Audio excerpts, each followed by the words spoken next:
Culture is what knits a community together, what makes us feel like we belong. But for Palestinians living under Israeli occupation, preserving their heritage is part of survival, especially when their music, education and history are being actively targeted and erased. I'm Anelise Borges and this is The Stream.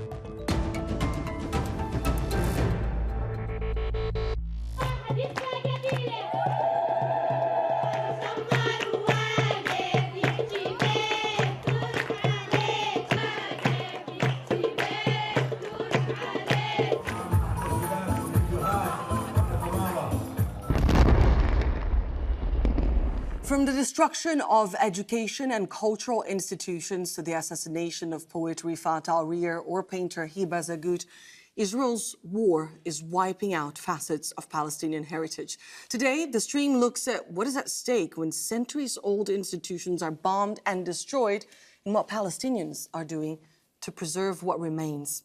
And to discuss that, I'm joined by Ahmed Tobasi, the artistic director of the Freedom Theatre in Jenin in the occupied West Bank, Mayar Hamdan, a Palestinian multi-platform writer, director and producer, and Serena, Rasoul, a Palestinian-American academic working on the documentation and preservation of Palestinian folklore. Thank you all so much for joining us here on The Stream today. Ahmed, I would like to start with you because your story is obviously so poignant here. Can you tell us about your arrest and the raids in the Freedom Theatre in Jenin? Yes, I mean, my arrest is like any other Palestinian who lives in West Bank or Gaza. That's happened to us all the time, every day, is nothing new, but is luckily after 75 years that the world start to recognize what is going on in Palestine. But yes, you're talking about a very violent, crazy eco soldiers who just stormed in my house, arrest me, blindfolded and handcuffed me and put me on the floor, start beating me. Took my brother, stormed in my house, destroy everything, whatever you can imagine. They didn't leave anything. And then they took me without clothes, without shoes outside. And then they start to take poses with me and take selfies and pictures. They put some costumes on me and they start taking these pictures to show their girlfriends how heroes they are. And then they took us with other Palestinians and people from the camp to the checkpoint. They throw us in the field, still handcuffs and blindfolded in the cold, in the rain, in the mud. And then hours later, they took us to the intelligence center called Salem, and for sure interrogate us in a way, torturing us psychologically and mentally, making all these sounds, screaming. You cannot do anything. You cannot say anything. You describe a very traumatic experience, even though you say this is nothing out of the ordinary for Palestinians. In 2011, the co-founder of the theatre, Juliano Mirhames, was killed. And the Freedom Theatre has been under constant threats for several years. Why do you think that is? What in your work and the work of the Freedom Theatre is triggering this kind of reaction, response to by the Israeli authorities? Yes, for a long time with the Israeli propaganda, were presenting the Palestinian in a totally different picture. They were dehumanize us and show us to the world that we are terrorists and we are animals and we are savage. But, you know, culture, Freedom Theatre managed to humanize again the Palestinian character and bring it to the world with a new style, with a modern picture that shows the reality, how the Palestinians are artists, educated, and they are aware of everything is going on in this planet. And for sure, that's what the occupation does not want to show the Palestinian real picture. They want make the Muslims, Arabs, especially Palestinians, even fighters, resistance, that we are looking like a terrorist, like, you know, ISIS and all these crazy names they create to scare the world and keep that supported for the occupation. But for sure, the Israeli army been attacked the Freedom Theatre from especially after the Second Intifada 2002. And they killed and assassinated Giuliano Merkhamis, the main founder of the Freedom Theater, because they know how strong art and culture can fight them. And for us, we believe, and Giuliano was believing, that the third Intifada will be an artistic, cultural intifada through theater, through poetry, through dance. We will bring our story to the whole world. And that's what is happening actually. After this social media and people start to using all these platforms, they start to see through theater and art and all these kind of forms that the Palestinian resisting in a very, let's say, different way than everyone expecting. And we reach many communities all over the world. And that's what is changing the story and shows the real face of the occupation and West and America. The next Intifada will be an artistic one. Mayar, I would like your take here. I saw you nodding several times. Do you think Israel has been deliberately arresting, targeting cultural institutions, cultural workers? Look, I'm no political analyst, but what I can say is I constantly sit down and think about, and I know that this is morbid, but I constantly sit down and think about how do you create a genocide, right? Like you create atrocities on the ground, you target cultural institutions, universities, museums, cultural heritage sites, and then you start to target the cultural creators. So the poets, the writers, the artists, basically the people who are reclaiming their own narratives and writing about the atrocities that they go through every single day. So every day I'm sitting here thinking about, well, how do you actually erase a people? And that's how you do it. So I do agree. I do completely agree with what Ahmed just said. About it's a very... just said that it will be... And it's a very powerful statement, Serena, to say that the next Intifada could be cultural, could be artistic. What is your take here in terms of what's been happening until now and Israel's position with regards to Palestinian culture, Palestinian art, everything that humanizes Palestinians, as Ahmed put it? Yes, so historically, this is not the first time that Palestinian cultural institutions have been targeted. In the 1940s, Al Hamra cinema was targeted in the National Museum in Jerusalem in 1948. And then, of course, the looting of Palestinian archives, which included films, photos, and music. To this day, Palestinians do not have access to those. They're being stored in the Israeli archives. So this is not the first time. There is a concerted effort, an intentional effort to target Palestinian cultural institutions, because if you erase the people is one thing, but if you erase the people's culture, you erase their tie to the land. And we've seen that through various initiatives to build on top of Palestinian villages historically, and through the continued looting of Palestinian archives. Mayar, you actually have been sharing your work on Palestinian archives on social media. Would you say that these archives just gained renewed importance in view of everything that's been happening? Well, so I've been sharing Palestinian archives online, at least since 2015. And what I've noticed is every time there is a conflict or something happens in occupied Palestine or Gaza, or, the reshares start to rise again. And mostly for a very long time, that was from the Palestinian community. But now I'd say it's become a little bit different, where my videos and my posts and whatever I post about historic Palestine gets shared far and wide. And I think that that's because I think people, I don't want to generalize, but I think a lot of people only see Palestine as this, war zone or area where they're not they don't really see Palestinians as people. They just see them as either victims or terrorists. And now there's this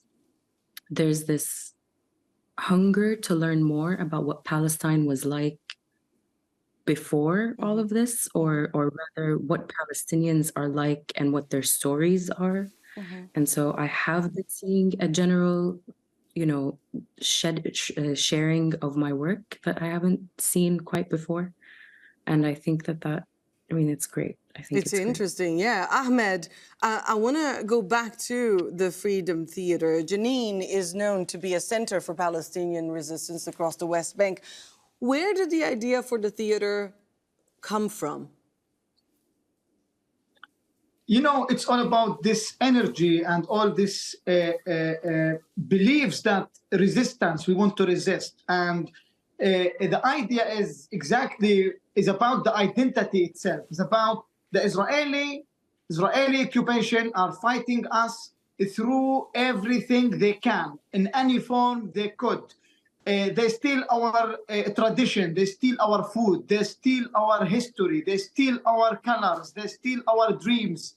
So for them, they want to delete this identity. And for us, we were thinking a lot. And when Giuliano came with Zakaria Zubaydi, and Giuliano was saying, we all as a young people, we want to resist. But the point is not to die. The point to stay alive as long as you can and resist and bring your story all over the world. So for us, we were start to think how we create the culture of resistance, not just resistance culture. You know what I mean? So for us, we were telling people, as the Israelis fighting us through everything, it's our right to fight back and resist in any way we could. Everyone, as a teacher, as an engineer, as a doctor, as an actor, as an artist, as a mother, as a father, as a student, all of us, we should put in our minds, whatever we're doing is a resistance. So we were thinking how we can stay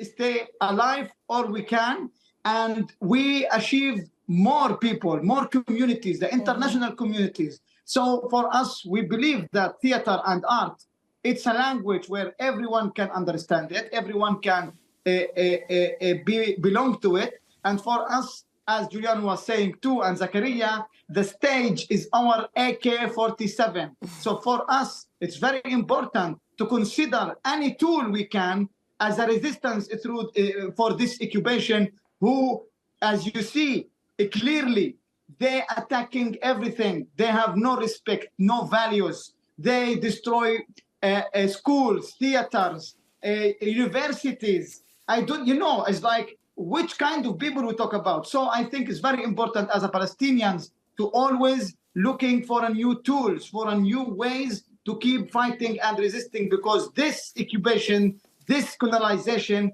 it's the hardest, ugliest colonization, occupation ever been happened in this humanity. So we need to be updated to keep resist in a way that show the real face of this occupation and the real face of the West and Europe who's supporting this occupation. Your commitment is palpable. We can definitely feel the energy over here in your words. Serena, we saw you make an interesting point on social media. Let's have a listen.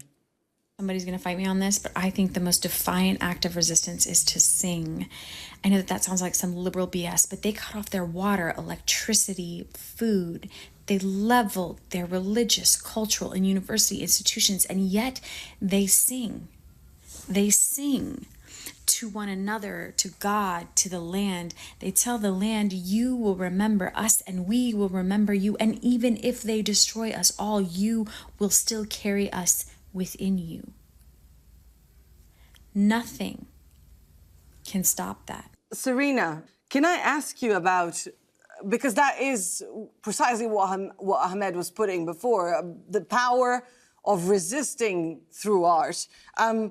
Obviously, and you mentioned this before as well, what's happening to Palestinian culture is not new. We've been talking about it for a while, but what's happening to the cultural heritage in Gaza is enormous. The physical destruction, as Ahmed put it, is widespread.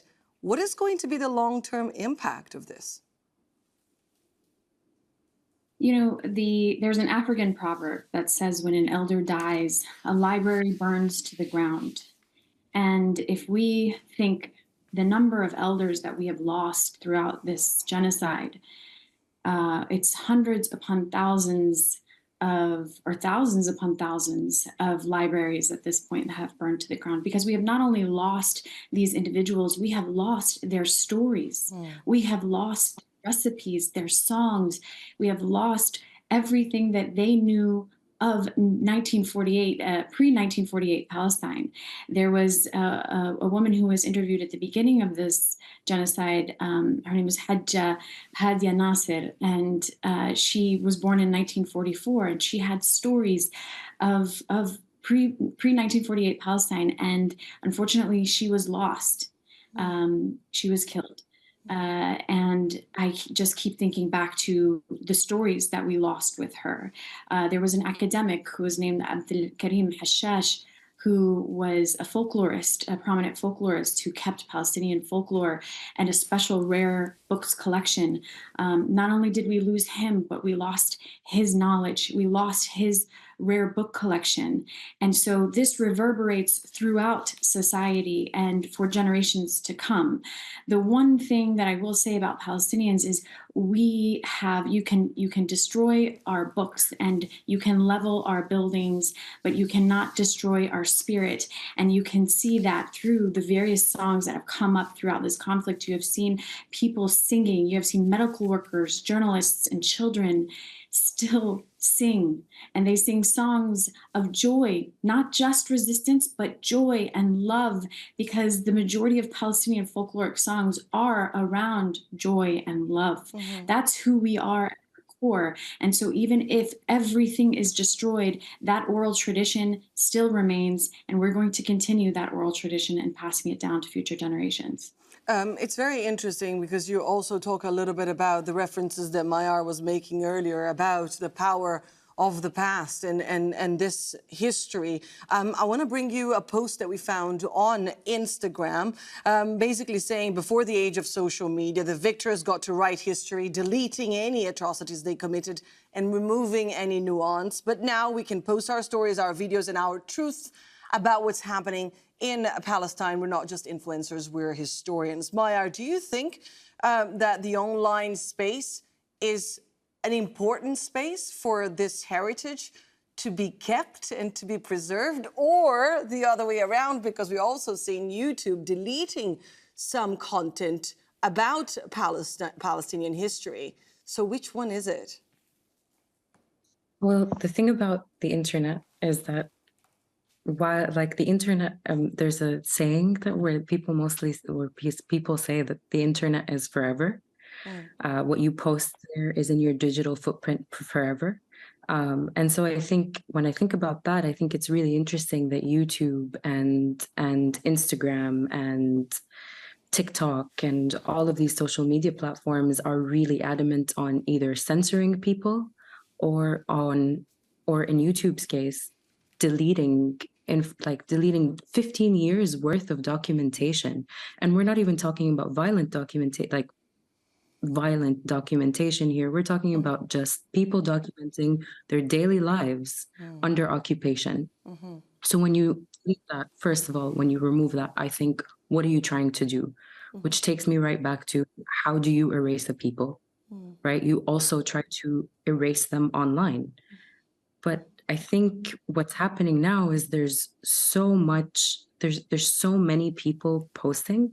That's one, which is great for the cause. And then two, now there's people who work in tech who are coming out and saying, guys, start downloading things, putting them on a hard drive. The Palestinian Museum has a digital archive where you can go in and upload family archives or archives that you're finding online. Essentially, there is a way to preserve these, to preserve everything that's being posted online now. And I think that we all need to do that, especially Palestinians, I think. Very important point and very important tip. Ahmed, what about artists, the role of those making art? How do you guys go about trying to resist? I mean, two of your colleagues remain in detention. Can you tell us a little bit about them and about your message to the artists representing Palestinian culture today? Yeah, I think Gaza made it all. Gaza made all the masks fall down, all the moral that the white mentality tried to teach us about democracy, about elections, about respecting women, respecting humanity. And for us, yes, we know that if you do a work that cost you a prison or to be killed, we did a big project called The Revolution Promise. Is about the Palestinian artists who suffered and facing all the difficulties from the Israeli occupation. Some of them, like a filmmaker or a circus or a poetry, like Darine Tatur. She got in prison at least 2 years and a half just because a poet she wrote in the Facebook, and the poet was "Resist, my people, resist." And they know the impact of the words. They know the impact of poetry. So for sure, we know that. As I'm telling you, even me, myself, there is one street between the theater and my house. And each day I cross the street, as Giuliano said, I expect a bullet in my head. And that's make me even more strong. I'm not afraid. We're not afraid. We as the Palestinians, we are happy. We are giving the most valuable things that we have is death, to give it to our country and our people and our next generation.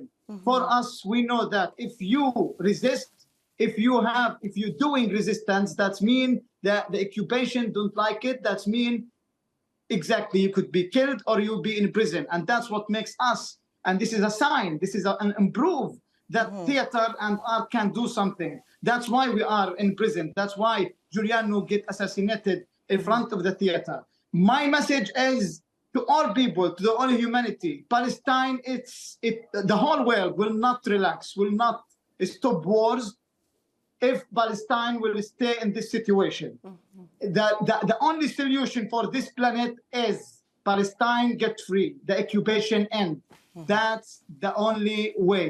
Serena, I want to give you the final word. You have a very important online ally, I would say, in this fight to keep the folklore alive. You have your mother with you, and you guys perform folk songs together. Can you tell us whether or not you think this is important right now, and if you will continue, and also a message perhaps to the world? Absolutely. The passing of so many elders, we've lost, their songs. And so I made it an intentional effort to sit with my mother and record these songs and learn these songs and these chants. And I think that is, ultimately the only way that we're going to continue our traditions is through making this effort to sit down and do that. There's also, we need to work with larger institutions to document outside with UNESCO and with folklore museums around the world and universities. There has been several universities have been destroyed, and we haven't heard from the academy here in the United States. And so, really pressing universities to take a stand. 41 academics have been lost, 6 universities have been destroyed. And I think it's worth pressing universities to really take a stand for their fellow colleagues around the world, because ultimately a threat to their freedom is a threat to everyone's freedom. Absolutely. Very important point as well. Ahmed, Mayar and Serena, thank you so much for taking part in this very important conversation here on the stream today. Ahmed has a statement there as well. Thank you so much, guys, for this participation. And thank you all for watching. If you have a comment about our show, you can always talk to us on social media. If you have a conversation or a topic that you'd like to see discussed here, this is very much your show. We're always open to your suggestions. You can use the hashtag or the handle AJStream. Take care, and I'll see you soon.